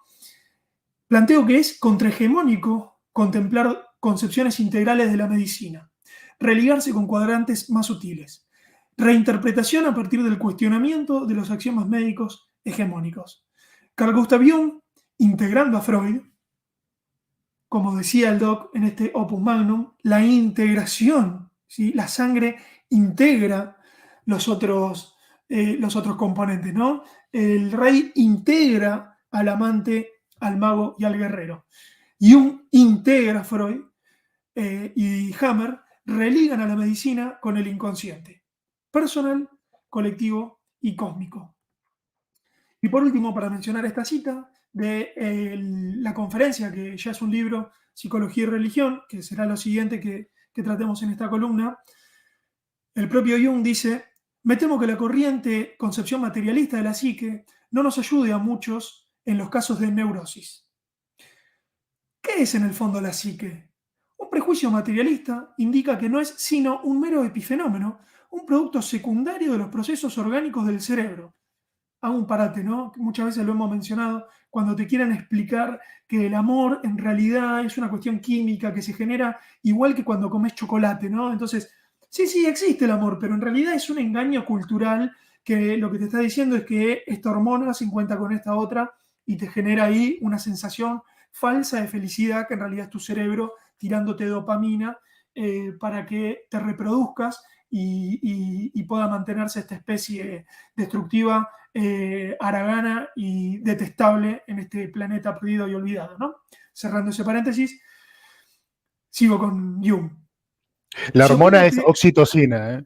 La oxitocina, sí, exactamente. Tenía que corregirte, así me pongo en modo oficialista. Bien, no, para algo traigo, por supuesto, al doctor, claro. Se entiende, Rafa, lo que dijiste, se entiende.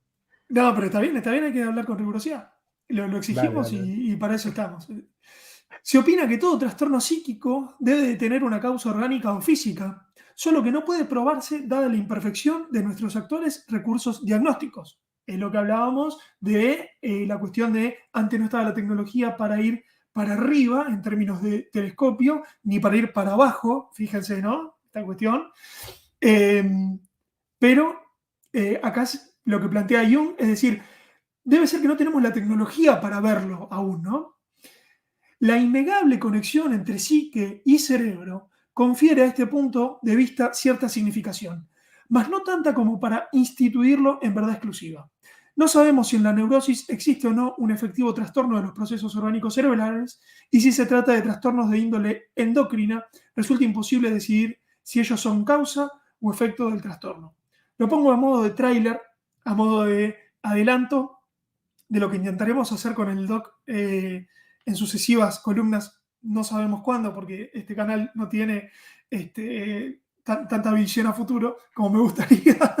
Pero bueno, seguiremos por estos lugares.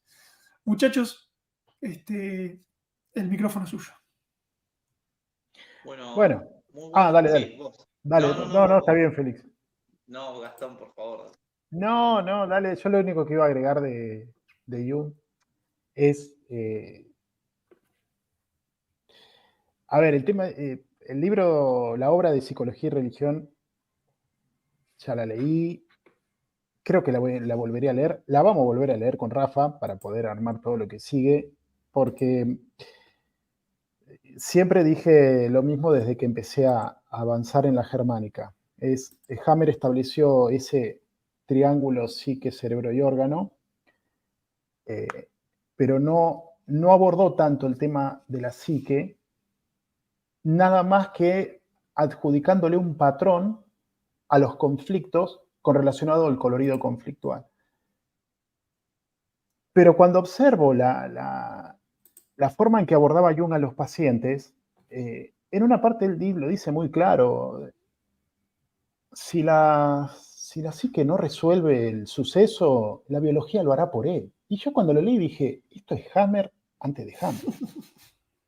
Es la primera ley biológica, básicamente. Entonces, claro, lo que Hammer no profundizó, ya Jung lo había profundizado desde el aspecto de la psique. El tema es que no se logró integrar del todo, por lo menos en la obra de Hammer. De eso es lo que yo últimamente vengo haciendo hincapié, y por eso cuando charlé con Rafa y me propone esto, dije, hay que darle para adelante, porque era mi idea, te lo voy a decir acá en vivo, Rafa, era mi idea original, si yo tenía que abrir el canal, era empezar con eso. Pero como ya venimos con la columna, hay que decirlo, no importa. Se hará acá, donde sea, pero O en es tu algo, canal. por eso lo digo, pero es algo fenomenal. Digo que es algo fenomenal. Y ahí viene el punto de esto, fíjate cómo hoy en día, si tenés que hablar de cuestiones de la psique, no pueden dejar de lado la cuestión química como causa fundamental de la fenomenología de la psique y del comportamiento y de la personalidad. Pero Jung ahí lo ponía en claro, ¿realmente es la causa o es un efecto? Y acá volvemos es una especie de mini eterno retorno, ¿no? O es una especie de mini cuatro humores que en algún momento se quedaron ahí, ¿viste? En la bilis negra, en la bilis amarilla, o a eso va, a eso va. Y bueno, lo he dicho antes, he aplicado pequeñas intervenciones al estilo junguiano y me di cuenta que funciona. Para el que le gusta el funcionalismo, funciona. El tema es en qué frecuencia sintonizás con la persona que lo necesita. Encontrar eso es un arte individual para cada individuo. No es igual para todos.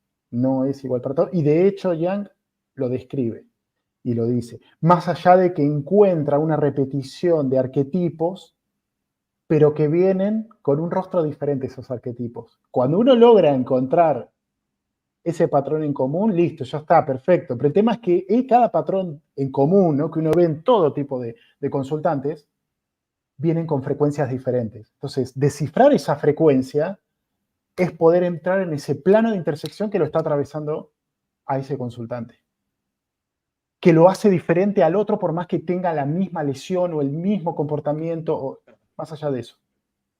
Eso es algo tremendo, es algo tremendo. Cosa que Hammer en su obra no veo que lo haya profundizado. Se ha quedado más con la parte del cerebro, mapeado, excelente, y con el órgano. Describiendo así todo, vamos volviendo al principio de las filminas, ¿no? Si entraste en un conflicto en fase activa, estás muy frío. Entonces, cuando entres en fase de reparación vas a estar muy caliente. La cuestión bifásica, ¿no? La compensación de argumentos en la cuestión biológica. Y ahí, como decía Félix, ¿no? Cuando uno logra un conocimiento en base a esto, ya deberías perder el miedo. El tema es bajo qué paradigma y bajo qué cosmovisión vos estás haciendo esa lectura.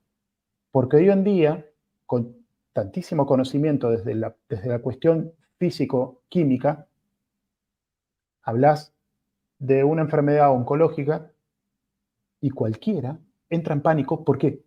Porque conoce cuáles son los desenlaces bajo el paradigma. Porque va a invadir, porque va a entrar por acá, porque me va a infiltrar por acá, y ahí volvemos a lo mismo. Hay que desarmar una bola de... Esa bola es esa estructura cultural, ¿no? Atravesada por tantos arquetipos, con una frecuencia específica, en la cual cuando vos lográs hacer esas reconexiones en lo macro, es decir, en el tejido cultural de esa persona que está sujeta a ese tejido cultural, se empiezan a producir esas reprogramaciones, ¿no? Que incluso en algunos casos es suficiente para resolver un conflicto. Pero siempre van a necesitar un mínimo de acción. Siempre tiene que haber un mínimo de acción por parte del paciente, ¿no? Del consultante o del asiente, como le gusta decir a muchos. Muy Así que bueno bueno, lo que... no me quiero ir más por la rama. Te doy la palabra, Félix. Sí, sí. No, está excelente. Estoy tratando ahí hubo varios puntos, uno que dijo Rafa, que tenía que ver con el amor, ¿no? Esta cuestión química, que la mayoría, ¿viste? Lo asume de esa manera, ¿no? Que tiene que ver con, dijiste, la oxitocina, ¿no? O algunos dicen también las ferormonas. Es decir, en definitiva, están traccionados por un mito, en el fondo. Ahí hay un mito que recientemente lo vi, que estuve estudiando, que tiene que ver, o si se quiere, la leyenda, la historia, como le guste más, pero es simbólico, ¿no? De Tristán y Isolda, cuando toma la poción de amor, ¿no? O cuando en realidad era otra. Esta cuestión, digamos, en el fondo tiene un sustento, lo cual no quiere decir que vayas a encontrar la medida justa para decir, bueno, dale esto. Eso ya sería brujería, ¿no? Y se va a enamorar, los famosos amarres, como dicen por ahí. Pero yendo más a un punto equidistante, podemos decir, podemos preguntarnos por qué nos enamoramos. ¿Somos libres de elegir enamorarnos o no enamorarnos? Serían preguntas que nos permitirían responder. Justo dio que ese día tenía unos niveles altos de oxitocina, entonces me enamoré.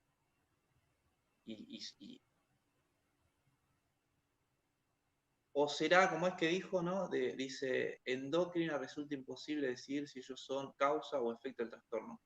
¿O será que la conexión con Beatriz, decía Dante Alighieri, despertó algo en mí? Y ahí entramos con el fenómeno de la salud y la vida, ¿no? Es decir, hasta que no hay salud, no hay vida, muchachos. Eso queda todo claro. No comienza la vida, o sea, ni siquiera teniendo salud todavía te posicionás frente a la vida, porque como que la vida, si te la dio el otro, esto lo sabemos bien, no es tu vida. Y ahí tiene trazado también una trayectoria, ¿no? Una parábola, podemos decir, una espiral, un designio. Pero la vida comienza cuando yo empiezo a decidir por mi propia vida, con mis propios argumentos, con mis propios elementos, y así, ¿no? Pero antes tengo que estar, digamos, con lo que tengo que estar en homeostasis, ¿no? En un estado de equilibrio interno, en una armonía interna propia, individual, que no va a ser igual a las de los otros. Entonces, ¿pero cuándo ocurre eso? ¿Ocurre per se solo y aislado del mundo o ocurre con relación a ella? Y acá cito otro autor, de Mayet, que hacía mención a que tanto sea hombre como mujer son dos opuestos complementarios. Desde lo mecánico podemos decir que encastran, pero a la misma vez desde lo más sutil ocurren otras cuestiones. Entonces, podemos decir que todos esos elementos, ¿no? Los 4 elementos que veníamos mencionando, lo que mantiene cohesionado la obra es justamente el misterio de amor y lo que nos devuelve la salud primigenia. Es sino a través del amor de la dama, que sería el aspecto más sublime de la mujer, es donde el caballero, que es el aspecto sublime del guerrero, que recupera su salud de manera mística. Parece que es más o menos ese ida y vuelta, ¿no? Porque también hay que diferenciar que hay autores que dicen que están los animales hombres, ¿no? Están las personas, podemos decir, no el que tiene personalidad, ¿no? Uy, Que ahí se son como fue. mecánicos. Te fuiste un segundo, Félix. Repetilo, Volvió a repetir. repetí lo último. Hay autores que refieren que hay animales hombres, dicen algunos, otros dicen personas, no personalidad, sino personas que andan por ahí y que son como mecánicos. Eso sí le corresponde la respuesta mecánica, pero hay otros, y acá llevo una reducción netamente individual, que cuando ve una enfermedad en realidad no ve una enfermedad, ve un proceso, ve una posibilidad, ve una lectura. Eso significa algo, lo cual tengo que desencriptar. Perdón, Félix. Ahora, sí. Perdón. Guardate la idea con la que ibas a continuar. Eso que acabas de decir es tremendamente fundamental a la hora. Yo voy a poner el ejemplo de los pacientes.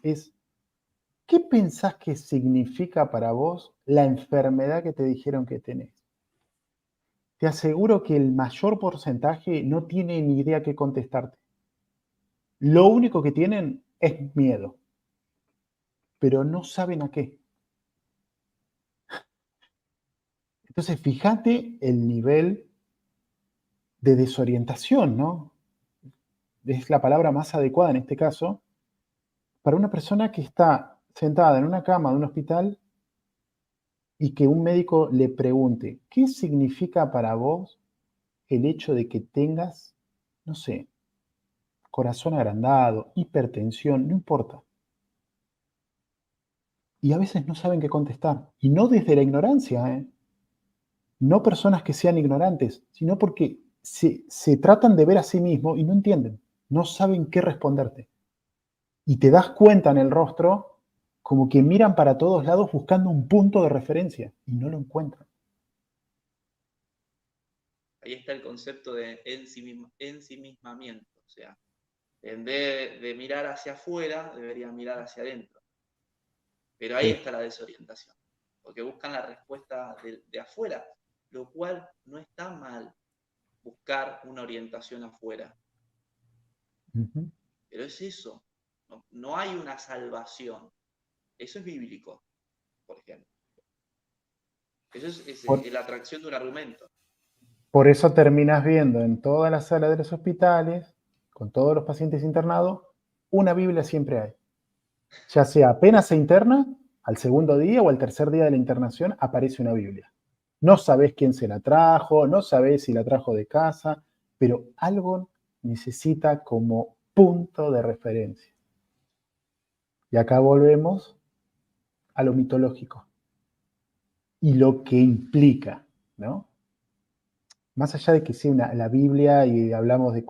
No estoy diciendo que la Biblia sea mitología y ya está, no, no, no. Es el punto de referencia. Y ahí volvemos a lo mismo, al alma, a la psique. ¿Y cuándo se libera la psique?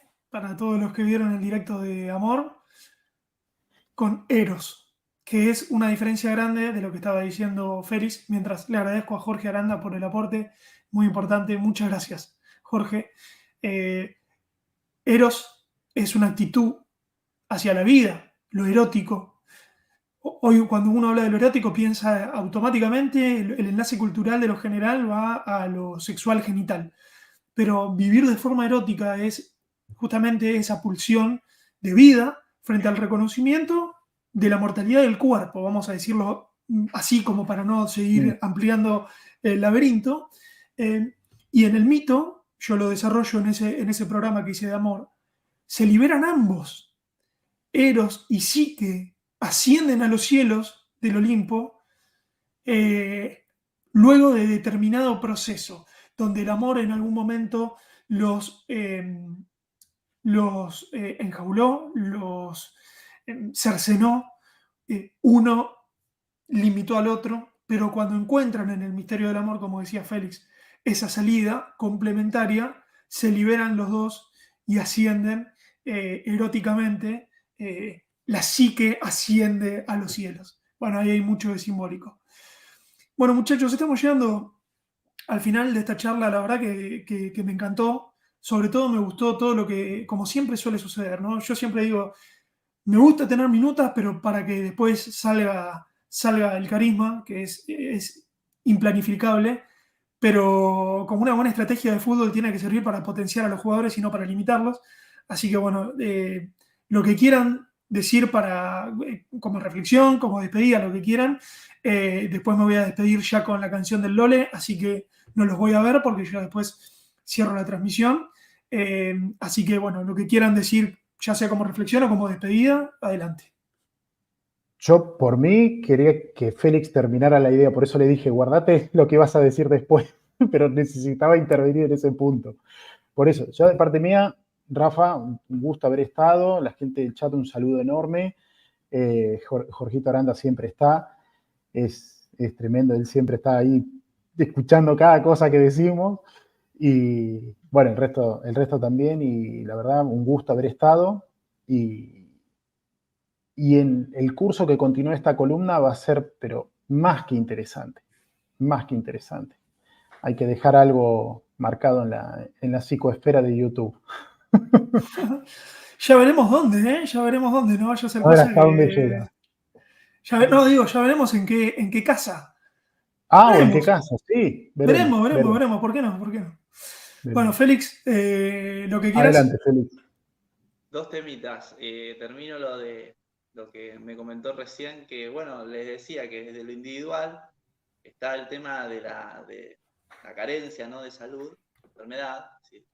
Podemos decir, ese caos interno. Y después está aquellos que pueden interpretar y entender el significado de lo que la enfermedad o proceso, me gusta decir a mí, implica o le viene a traer, ¿no? Abrazar a la enfermedad y aprender de ella. Sería por ahí una reflexión.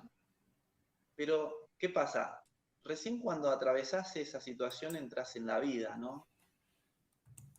Pero el héroe, si se busca algo heroico, parte de la plataforma de una salud plena. O sea, que lo heroico solo puede emerger cuando se goza de plena salud, si no, no puede encarar ninguna guerra de la que se trate, ni desafiar ningún arquetipo. Eso como reflexión, ¿no? Y ahí quizás alcance la inmortalidad, ¿no? Que tanto nos hacen referencia a los mitos. Pero solo de la vida, atravesando la muerte, llegando a la inmortalidad. Y por otro lado, decía Rafa, esto muy interesante, el Eros, ¿no? La gente suele confundir el acto de la procreación, o sea, el acto de procrear, ¿sí?, a nivel animal, la cría, la reproducción, con el sexo, que es otra cosa, con la sexualidad, que es un aspecto más sublimado, y con el eros. Y el mito dice que cuando viene eros, sobreviene el caos. La pregunta sería, quizás para otro directo, ¿por qué sobreviene el caos? Así El que bueno, caos muchas gracias. el caos del plan de los dioses, ese caos sobreviene. Bueno, excelente. Bueno, muchísimas gracias, Félix. Muy En tu bueno, debut muy en bueno. Sociología Mitológica, gracias por el contacto y por estar. Espero que se repita. Do querido, muchas gracias. Un placer, Rafa. Ya nos veremos en, vaya uno a saber qué lugar. Y a todos los que formaron parte de este directo, los que lo vean luego también, los voy a dejar con la poesía del gran Lole Arcoiris, y ya no nos verán a nosotros, así que me voy a asegurar de que esto salga como tiene que salir. Les agradezco mucho nuevamente y nos vemos en la próxima edición de Sociología Mitológica. Les mando un abrazo muy grande. Abrazo.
Si estamos soñando en un sueño de otro